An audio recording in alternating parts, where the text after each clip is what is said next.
Have you heard of Amazon? Surely you've heard of our benevolent corporate overlords that are providing everything to us, from entertainment to our food, basic human supplies, little AI robots that are listening to everything that we say, sending out that data to overseas companies so those companies can then use that to tailor ads so that we spend more money. Back on the whole entertainment thing, Amazon has actually been making video games lately. Yeah, because why not?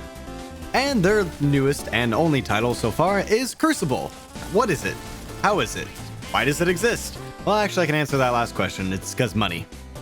I mean, come on. The video game industry worldwide is worth $160 billion, so I think it's pretty obvious why this game exists. Anyway, just what in the name of the good green grass on the other side of the fence is Crucible? Well, Crucible is a free-to-play hero shooter PvPvE game with 3 game modes. First off, collect more blue sperm than the other team in an 8v8 chaotic showdown, a 4v4 game mode where you complete objectives to level up before gearing up to fight the other team over a hive plant brain thingy to kill it and capture its heart 3 times first. And possibly the most intriguing mode, where you and a buddy enter an arena where you have 1 life and it's last man standing rules. However, if your buddy dies before you, you can offer up your alliance to another lonely soul before betraying him at the most opportune moment, leaving him devastated and bewildered that you would even think to betray his childlike trust. So it's a hero shooter and all of your childhood favorite characters are here. We got Military Man, Hot Girl, MILF, Nightmare Fish Monster, Redneck Alien Dude, Squirrel. Fucking Squirrel? Okay, yeah, whatever, I'll let it slide. Oh no. No, I know where this is going. Nope.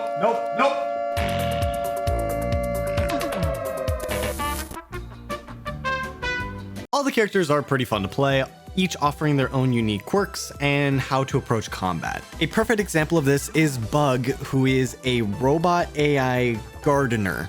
Yes, you heard me right, his actual title in the game is Gardener, and he lays down these plants that are also turrets, and he activates them by watering them with his little watering can gun. It is like the most adorable thing ever, and he's just too precious for this world.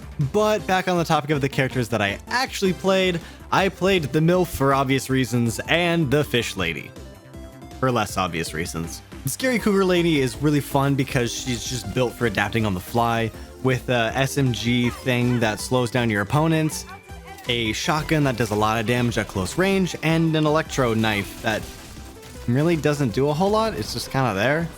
Hey, it looks cool. And the Fish Sniper Lady swings around on a grappling hook and snipes people while laying down mines. But no matter what archetype that you generally like to play in video games, chances are they got you covered here. One gripe I do have is with the voice lines. And by the voice lines, I mean the lack of them. I swear, you are going to hear the same 5 voice lines repeated over and over until they become a permanent addition to your subconscious.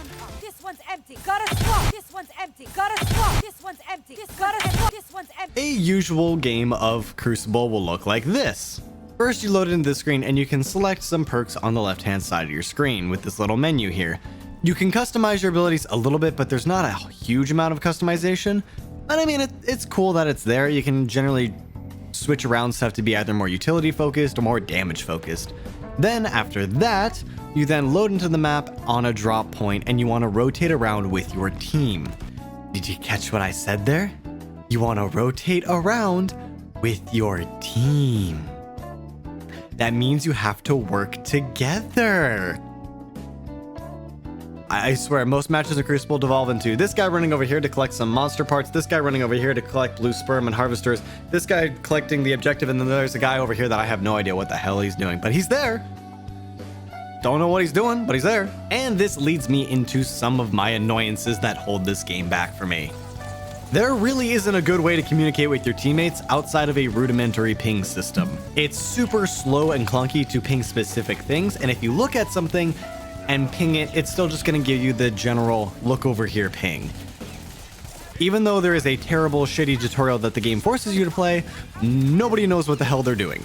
And it leaves most matches into a clusterfuck of half of your team that knows what to do, desperately pinging and trying to get the other half of your team to group up, and you're just caught in this constant battle of trying to herd cats. It's a fucking nightmare half the time. Come on, just focus. Just look at the objective. It's right here. Just go get it. Go get it. Get the objective. Go. Just come on. Help me out here, buddy. Come on. Just please. They're really trying to push the character angle of the whole hero shooter genre. And I mean, I get it. I mean, it's kind of the main draw of hero shooters. But to be honest, kind of falls flat. I mean, maybe it's just because I haven't spent as much time with these guys yet, but none of them have really stood out or stuck with me, at least in any good way. Most of the voice lines and backstories that are here are your run-of-the-mill generic fanfic level of writing, which is surprising because this game is backed by Amazon. Amazon! Like, you couldn't hire a better writer than E.L. James to write this shit? At least the voice acting is pretty good, you know, for all 5 lines that they each have. In the spirit of fairness, you do unlock a backstory that the characters themselves voice over by playing as that character more. I mean, that is a cool concept, and maybe their backstories are good enough to change my mind, but what's there in the game right now is pretty bare bones.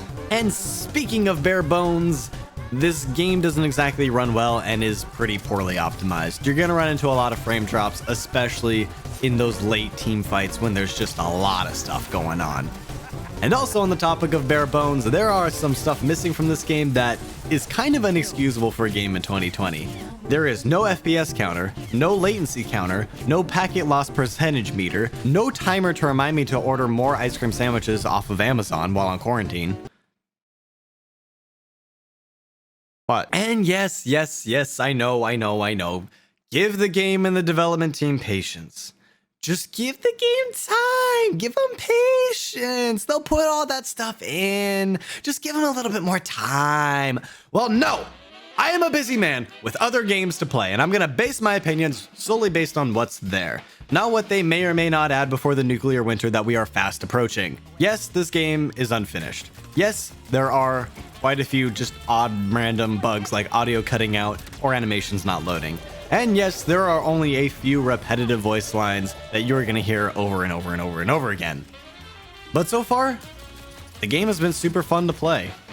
It's a unique game that stands out against all of the other games that are available right now, and it's probably the best example of a PvPvE game to date. And yes, I'm including the train wreck of a game that was Evolve. Oh, I wanted that game to be good so badly. Fights towards the end of the matches just devolve into pure chaos, and I love it.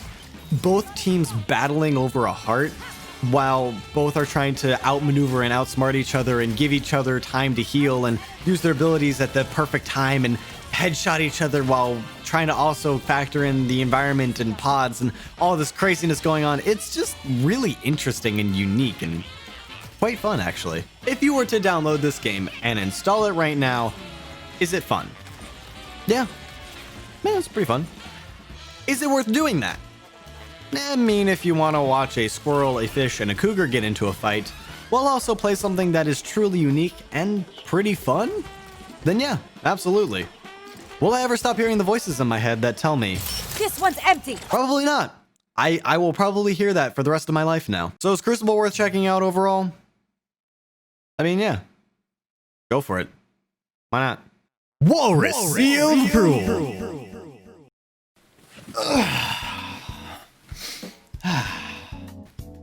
Hey there. Hi. Oh man, long time no see, huh? Well, yeah, me and the other counselor of the Walrus decided to destroy all the interdimensional portals because they were tearing rifts in reality because of us meeting each other.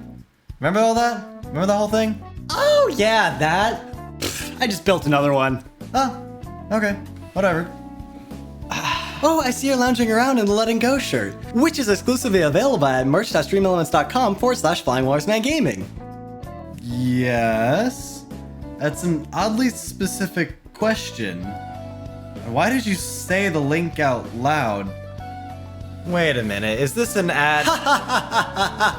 You're right. I'm also wearing a shirt that I got at merch.streamelements.com/FlyingWalrursManGaming. Wait a minute, what's going on? Ah! How did you... When did you... What? Oh, that's just the bleeding heart design. You can also get a teacup that looks like this. Where are you getting all this stuff from? I already told you. You can get it at merch.streamelements.com/FlyingWalrursManGaming. Okay, I got that part, but how are you just like summoning it? You still don't get it, do you? I am omnipotent. I am all-powerful. With the merch by my side, I shall rule all the internet. All will revere me in despair.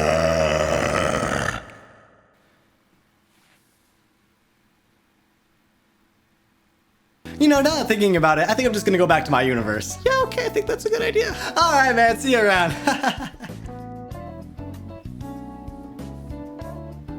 But seriously, all of these shorts and more are available at merch.streamelements.com/FlyingWalrusManGaming. Link is in the description down below for your convenience.